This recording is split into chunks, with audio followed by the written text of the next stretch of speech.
Shalom, jumpa kembali dengan saya Roni Suwono. Ini adalah channel pribadi saya. Sahabat yang saya kasih, Anda yang suka menonton video saya, jangan lupa like setiap kali menonton. Bagikan juga kepada sahabat-sahabat yang Anda cintai, agar semua sahabat-sahabat kita mendapat berkat yang sama. Beri komen yang sopan, komen yang membangun, dan tekan tombol loncengnya agar setiap Anda yang sudah menekan tombol loncengnya tidak pernah ketinggalan dari setiap video baru yang saya tayangkan lewat channel pribadi ini. Selamat menikmati. Shalom.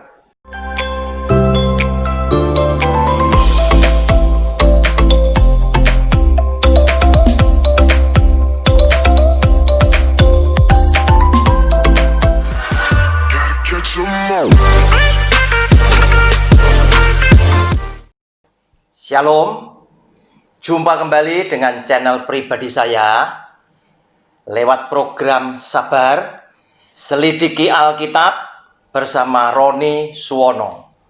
Saudara, kita memasuki seri pelajaran Alkitab yang baru dengan judul yang sangat sensitif, yaitu ada keselamatan di luar agama Kristen.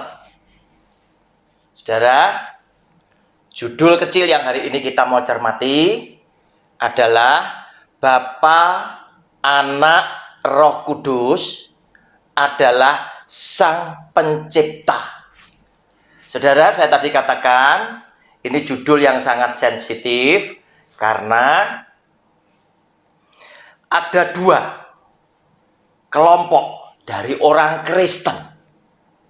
Yang pertama, mereka ini menyaksikan ada begitu banyak orang-orang yang berperilaku sangat baik, tetapi mereka bukan beragama Kristen. Mereka seakan-akan merasa sayang dan ada kesan kurang terima jika orang-orang yang dipandang oleh mereka itu berperilaku sangat baik. Terus hanya karena mereka tidak Kristen, mereka tidak mengenal nama Tuhan Yesus dan tidak percaya, sampai mereka nanti meninggal, kemudian mereka tidak dapat keselamatan, mereka tidak dapat sorga. Itu yang pertama. Kemudian yang kedua, justru kelompok Kristen dalam tanda kutip yang berpandangan agak berbeda, walaupun mungkin jumlah mereka ini tidak terlalu banyak. Mereka merasa justru tidak terima jika mereka yang bukan agama Kristen karena berperilaku baik, terus kemudian oleh Tuhan Yesus mereka diberi surga, diberi keselamatan. Mereka tidak terima. Nah saudara, video saya ini khusus saya persembahkan untuk Bapak, Ibu, dan saudara sekalian yang sudah sekian lama berkenan belajar lewat nonton bareng-bareng video saya. Semoga video saya kali ini pun juga memberikan berkat, yaitu pemahaman yang benar sesuai dengan Alkitab. Saya senang kepada Bapak Ibu sekalian yang memang ingin menafsirkan firman Tuhan ini dengan benar dan tepat, khususnya bagi Bapak Ibu yang memang sudah memahami tentang doktrin Trinitas yang pada hari ini sedang ramai dibicarakan. Untuk itu saya menyarankan video saya dengan judul Memahami Doktrin Trinitas dengan bahasa yang sederhana sudah tayang di YouTube. Saya senang ketika Anda menonton video saya ini, belajar, Anda juga sudah belajar video saya tentang doktrin Trinitas. Kenapa? Karena dengan doktrin Trinitas, sungguh saudara, ini akan membantu menolong siapa saja yang memahami doktrin Trinitas dengan benar, itu akan lebih gampang bisa menafsirkan Alkitab itu dengan tepat. Kenapa? Karena mereka yang sudah memahami doktrin Trinitas dijamin tidak akan menjadi Kristen yang picik pikirannya, yang sempit pandangannya, tetapi menjadi Kristen yang bijaksana, yang punya pemandangan yang luas, dan mereka bisa menghargai keberadaan sesama yang lain, sehingga dengan mudah dia bisa melakukan perintah Tuhan, yaitu kasihlah Tuhan Allahmu, kasihlah sesamamu manusia. Saudara, sebelum masuk ke materi ini lebih dalam, saya ingin sampaikan lebih dulu ya konsep keselamatan yang ada di dalam iman sebagai orang Kristen. Yang pertama, kita mesti tetap bicara tentang kebenaran Alkitab. Sebagai orang Kristen, pasti harus tetap bicara bahwa keselamatan hanya ada di dalam satu nama, yaitu Yesus Kristus Tuhan. Tidak ada yang lain. Alkitab nulis seperti itu. Selamat itu identik dengan jati diri Yesus Kristus. Tidak ada yang lain. Karena di bawah kolong langit tidak ada nama lain yang oleh karena nama tersebut orang bisa diselamatkan kecuali di dalam nama Yesus. Titik. Kenapa? Karena dia pun juga berkata, akulah jalan dan kebenaran dan hidup. Tidak seorang pun bisa sampai kepada Bapa, sampai surga, jika tidak melalui aku. Aku juga satu-satunya hakim yang akan menghakimi orang hidup dan orang mati. Saudara, barang siapa percaya di dalam namanya, maka yang percaya tidak binasa, tetapi akan beroleh hidup yang kekal. Titik, nggak ada yang lain. Saudara, namun konsep orang Kristen diselamatkan itu bukan sekedar masuk surga, bukan, ya, sesungguhnya bukan. Tetapi hari ini saya akan pilah jadi dua. Yang sederhana saja, bahwa selamat artinya masuk surga. Dah sederhana, ya, sederhana. Karena apa? Nanti kalau mau dilanjutkan lagi, saya akan berikan judul yang lain, kita bahas lebih detail lagi. Tetapi kali ini kita hanya bicara yang dimaksud selamat adalah masuk surga. Padahal selamat bagi konsep Alkitab, firman Tuhan, menurut Tuhan Sang Pencipta, bahwa saudara dan saya yang sudah diciptakan sesuai dengan gambar dan rupa Allah, selamatnya orang Kristen itu punya standar yang jauh lebih tinggi daripada selamatnya hanya sekedar masuk surga. Tetapi kita akan dijadikan oleh Dia kembali seperti rencana Tuhan semula, yaitu segala sifat keilahian Allah itu ada di tempatnya kita, sehingga kita itu bisa menjadi orang yang seperti gambar dan rupa Tuhan. Bukan wajahnya yang sama, tetapi segala sifat karakter keilahian yang ada di kita itu sama dengan Tuhan, sehingga jika kita diselamatkan, bukan cuma bicara surga, tetapi karena surga bertingkat, saudara. Nanti kita akan lihat, surga itu bertingkat. Yang tingkat bawah ya untuk orang yang kelas bawahnya. Yang di atas lebih tinggi, lebih punya iman, lebih dihargai, dan lain sebagainya. Dan Tuhan pernah berkata kepada saudara dan saya, nanti akan diajak ikut memerintah 12 suku Israel. Berarti siapa yang boleh bersanding dengan Kristus adalah orang-orang yang sudah dijadikan serupa dengan gambar dan rupa Allah. Itulah konsepnya surga bagi keyakinan iman Kristiani. Seperti itu. Tinggi sekali standarnya. Tetapi hari ini yang saya mau katakan bukan yang itu, tetapi yang sekedar dapat surga, tidak dihukum dalam api neraka. Sudah itu aja. Nah, saudara yang dikasih oleh Tuhan, sekarang Kita mau lihat lebih dulu. Judul kecilnya tadi, Bapa dan Anak dan Roh Kudus adalah Sang Pencipta. Saudara, kita semuanya akan buktikan lewat Alkitab. Ya, lewat Alkitab. Kita buka lebih dulu Kejadian pasal yang pertama ayat 26 dan 27. Yang demikian bunyi firman-Nya. Berfirmanlah Allah, baiklah kita.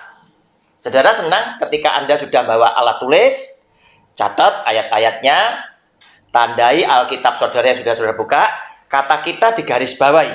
Menjadikan manusia menurut gambar dan rupa kita. Kata kita digaris bawahi juga. Supaya mereka berkuasa atas ikan-ikan di laut dan burung-burung di udara, dan atas ternak dan atas seluruh bumi, dan atas segala binatang melata yang merayap di bumi. Maka Allah menciptakan manusia itu menurut gambarnya, menurut gambar Allah diciptakannya dia, laki-laki dan perempuan diciptakannya mereka. Saudara, ketika muncul kata kita, buat saudara dan saya yang memahami tentang doktrin Trinitas, dan saya yang menggumulkan secara khusus Alkitab ini untuk mengetahui, memahami bagaimanakah Tuhan Sang Pencipta saya kemudian menyimpulkan bahwa kata kita, saya memastikan bahwa yang dimaksud adalah Bapa dan Anak dan Roh Kudus. Karena kita pasti lebih dari satu. Bisa dua, bisa tiga, bisa lebih. Tetapi saya berkeyakinan yang dimaksud di sini kita adalah langsung menunjuk kepada Bapa dan Anak dan Roh Kudus. Saudara, di dalam doktrin Trinitas, kita menyimpulkan, karena doktrin itu adalah sebuah kesimpulan dari bapak-bapak gereja kita pada masa lalu. Orang-orang suci itu mengadakan pertemuan dari hasil pergumulan mereka pribadi lepas pribadi, kemudian disatukan yang disebut dengan konsili.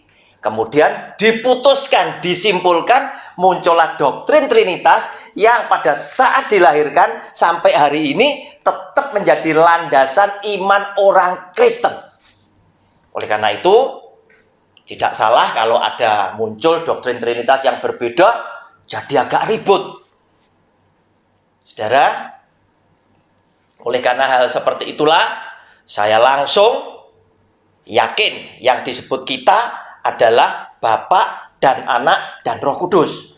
Berarti ketiganya yang sebetulnya adalah satu hakikat, yaitu Tuhan yang Esa. Di dalam kesimpulan doktrin Trinitas tadi disimpulkan Tuhan itu Esa, pencipta itu satu. Namun keunikan iman Kristiani sesuai Alkitab yang kita miliki adalah Tuhan yang Esa, pencipta yang satu tadi, ada di dalam tiga pribadi yang berbeda, yaitu Bapa, Anak, Roh Kudus. Nah saudara, sehingga ketika saya yakini kata kita ini adalah tiga pribadi yang berbeda tadi, berarti Yesus Sang Juru Selamat dunia tadi ada bersama-sama di dalam peristiwa penciptaan dunia dengan segenap isinya dan juga penciptaan manusia tentunya. Sehingga semua manusia diciptakan oleh Tuhan yang Esa. Berarti semua bangsa itu punya kesimpulan juga benar. Bahwa Tuhan satu, Tuhan itu Esa, benar. Hanya saja ketika mereka tidak menemukan di dalamnya, ternyata ada pribadi yang lain, ada tiga pribadi, seringkali muncul perdebatan. Saudara, beda, tidak perlu diperdebatkan. Karena apa? Karena setiap orang, setiap bangsa itu akan memahami Tuhannya, Allahnya dengan pemahaman yang berbeda. Dari sudut pandang, kemudian dari kemampuan intelijensia, pasti berbeda. Tetapi yang pasti sudah benar adalah Tuhan itu Esa. Saudara, kita lihat lagi. Apakah betul Tuhan Yesus ada di situ? di dalam peristiwa penciptaan khususnya manusia. Sehingga dia pun juga adalah Tuhan yang mengasihi. Seperti yang dikatakan di dalam Yohanes pasal 3 ayat 16. Karena begitu besar kasih Allah akan dunia ini, kata dunia. Berarti bicara tentang dunia secara keseluruhan. Manusia, bangsa secara keseluruhan. Bukan bicara kelompok tertentu, hanya Kristen, hanya Katolik saja. Tidak, tetapi manusia yang dia ciptakan. Barang siapa yang percaya kepada dia, maka tidak binasa, tetapi akan beroleh hidup yang kekal. Sebagai orang Kristen, kita harus tetap ngomong bahwa keselamatan hanya ada di dalam nama Yesus. Yang lainnya tidak ada. Yang lainnya tidak ada. Urusan nanti Yesus yang adalah juru selamat. Tuhan ini mau menyelamatkan orang di luar Kristen dan Katolik adalah sepenuhnya hak Tuhan. Manusia sebagai umat ciptaan tidak bisa protes. Yang pasti orang di luar sana diselamatkan bukan karena agama mereka, bukan karena nabi mereka. Kenapa? Karena Alkitab dengan jelas berkata, keselamatan hanya ada di dalam satu nama, yaitu Yesus Kristus Tuhan. Titik, yang lainnya tidak ada. Sedangkan nama-nama yang lainnya adalah nama manusia. Walaupun seorang nabi adalah pasti manusia yang istimewa di hadapan Tuhan sebagai sang penciptanya. Sehingga Tuhan berkenan memakai nabi-nabi ini menuntun umatnya masing-masing. Saudara, namun yang menyelamatkan mereka bukan agama mereka, bukan nabi mereka, tetapi keselamatan itu datang oleh karena Yesus Kristus Tuhan yang berkehendak. Saudara, kita cek lagi Yohanes pasal yang pertama. Kita mau lihat apakah Yesus Tuhan itu ada bersama-sama di dalam peristiwa penciptaan dunia khususnya manusia. Ayat 1 sampai dengan ayat 4 judulnya Firman yang telah menjadi manusia. Pada mulanya adalah Firman, Firman itu bersama-sama dengan Allah, dan Firman itu adalah Allah. Ia pada mulanya bersama-sama dengan Allah. Segala sesuatu dijadikan oleh Dia, dan tanpa Dia tidak ada suatu pun yang telah jadi dari segala yang telah dijadikan. Dalam Dia ada hidup, dan hidup itu adalah terang manusia. Jelas saudara, yang disebut Firman adalah pribadi yang kedua. Bapa, Sang Firman atau Anak, dan Roh Kudus. Firman ini adalah bicara tentang Tuhan Yesus, bicara tentang terang manusia, bicara tentang diri Kristus. Berarti Dia ikut menjadikan apa yang hari ini ada, yaitu dunia dengan segenap isinya. Saudara, apakah betul? Kita mau cek lagi pada Wahyu pasal 1. Wahyu pasal 1 ayat yang ke-8. Semua orang Kristen ingat dan faham bahwa Tuhan Yesus ditangkap, dibunuh di atas kayu salib, mati, bangkit pada hari ketiga. Dia menampakkan diri dan dia naik ke surga. Tahu? Saudara, lihat sekarang. Kita lihat Wahyu pasal 1 ayat 7 dan ayat 8. Demikian bunyi firman-Nya. Lihatlah, Ia, huruf besar, datang dengan awan-awan, dan setiap mata akan melihat Dia, juga mereka yang telah menikam Dia, dan semua bangsa di bumi akan meratapi Dia. Ya, amin. Siapa yang turun? Adalah Tuhan Yesus. Karena apa? Ada yang menikam Dia, juga ada di situ, dihadirkan. Saudara, ayat ke-8. Aku, huruf besar, adalah Alfa dan Omega. Ia yang datang tadi berkata aku. Dia menyatakan dirinya, aku adalah Alfa dan Omega. Firman Tuhan Allah. Kelop dengan Yohanes pasal 1. Pada mulanya adalah firman Allah. Firman itu bersama-sama dengan Allah. Dan firman itu adalah Allah. Aku adalah Alfa dan Omega, firman Tuhan Allah, yang ada, dan yang sudah ada. Artinya sebelum dunia dijadikan, aku sudah ada. Dan yang akan datang, yang maha kuasa. Saudara, lewat firman Tuhan ini, kita lihat bahwa ternyata Tuhan Yesus sebagai pribadi sang anak, pribadi yang kedua dari 3 pribadi yang berbeda, Bapa dan Anak dan Roh Kudus, ikut hadir di dalam peristiwa penciptaan tersebut. Berarti memang Bapa dan Anak dan Roh Kudus itu adalah sang pencipta. Kalau soal Bapa, seringkali semua bangsa di dunia tidak ada persoalan, tidak ada komplain. Tetapi munculnya jati diri Tuhan Yesus dan Roh Kudus jadi persoalan. Untuk menjawab itu, silakan saudara cari video saya di YouTube, sudah tayang dengan judul Memahami Doktrin Trinitas dengan Bahasa yang Sederhana. Silakan dicatat, dicari, akan membuat Anda mudah menafsirkan seluruh isi Alkitab.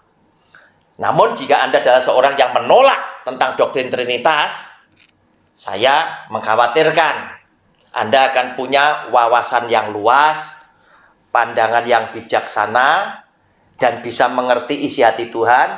Pastilah, mohon maaf bicara tidak menghakimi, semuanya jauh dari apa yang saya katakan. Saudara, sekarang kita lihat, kenapa saya kok memberikan judul seperti ini, bahwa Bapa dan Anak dan Roh Kudus adalah sang pencipta. Kita sekarang seakan-akan sudah buktikan 2 pribadi yang sebagai pencipta. Soal Bapa, dunia tidak ada komplain. Soal Anak, kita sudah lihat Alkitabnya. Tentang Roh Kudus, saudara, kita lihat bahwa ternyata dari ketiga pribadi yang berbeda, namun dalam hakikatnya tetap adalah Tuhan yang Maha Esa. Yang satu tadi ternyata adalah pribadi-pribadi ini tadi tidak bisa dipisahkan. Ketiganya ada di dalam sebuah persekutuan yang sangat indah, yang tidak terpisahkan satu dengan yang lainnya.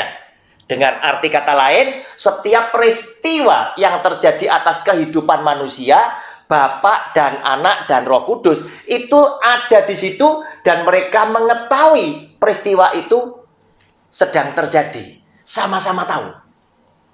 Sehingga nggak bisa orang akan ngomong kalau Anda memahami tentang doktrin Trinitas, kemudian Anda terus bertanya, Pak Roni, Tuhannya di perjanjian lama sama perjanjian baru kok nggak sama? Nah, berarti saya langsung nangkep, Anda ini perlu belajar tentang doktrin Trinitas dulu. Jika engkau memahami doktrin Trinitas, pastilah pertanyaan itu tidak akan muncul. Kenapa? Karena Tuhannya perjanjian lama dan perjanjian baru adalah sama. Tuhan yang Esa, tetapi ada di dalam 3 pribadi yang berbeda, Bapa dan Anak dan Roh Kudus adalah 3 pribadi yang tidak bisa dipisahkan satu dengan yang lainnya, dan ternyata di antara mereka masing-masing tinggal di dalam pribadi yang lain. Saudara, ayatnya memudahkan saya memberikan contoh dan membuktikan kepada saudara. Saudara lihat sekarang. Matius pasal yang ketiga. Matius pasal yang ketiga. Saya bacakan ayat 13 sampai dengan 17. Judulnya Yesus dibaptis Yohanes. Maka datanglah Yesus dari Galilea ke Yordan kepada Yohanes untuk dibaptis olehnya.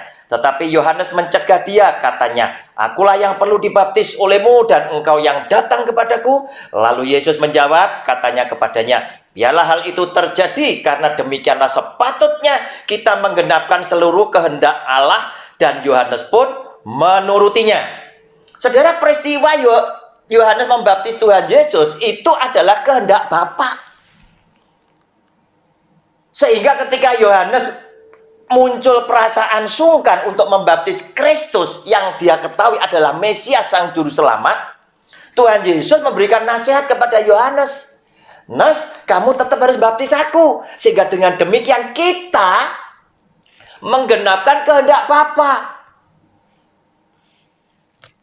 Saudara, berarti sudah ada dua pribadi yang punya kehendak, yaitu Bapak dan Anak. Sudah dua. Saudara, kita saksikan lagi 16-17.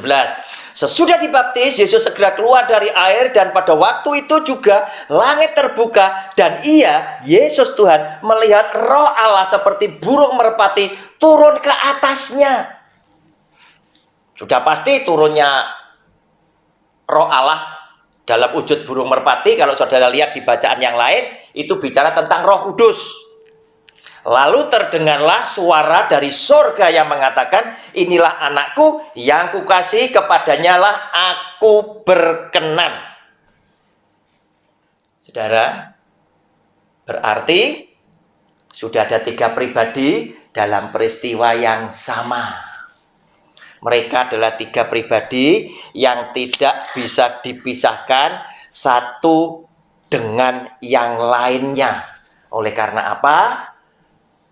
Tiga pribadi, yaitu Bapa dan Anak dan Roh Kudus, memang adalah tiga pribadi yang berbeda, namun pada hakikatnya tiga yang berbeda tetap adalah sama dalam satu hakikat, adalah Tuhan yang Maha Esa.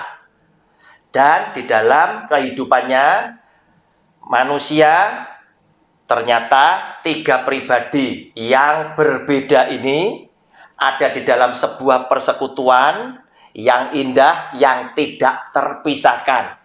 Sehingga ketiga yang berbeda tetapi dalam satu hakikat yang sama selalu ada dan hadir di dalam peristiwa yang dialami di alam semesta ini. Saudara, kita sudah tuntas untuk video yang pertama. Pastikan saudara tetap ada bersama saya untuk belajar pada video yang berikutnya, agar supaya akhirnya kita bisa mengambil kesimpulan untuk membuktikan bahwa ternyata Yesus yang adalah Juru Selamat dunia juga adalah Juru Selamat yang mengasihi umat ciptaan di luar orang-orang agama Kristen, dan Dia pun menyelamatkan mereka yang memiliki perbuatan baik dan benar. Shalom, Tuhan Yesus memberkati. Amin.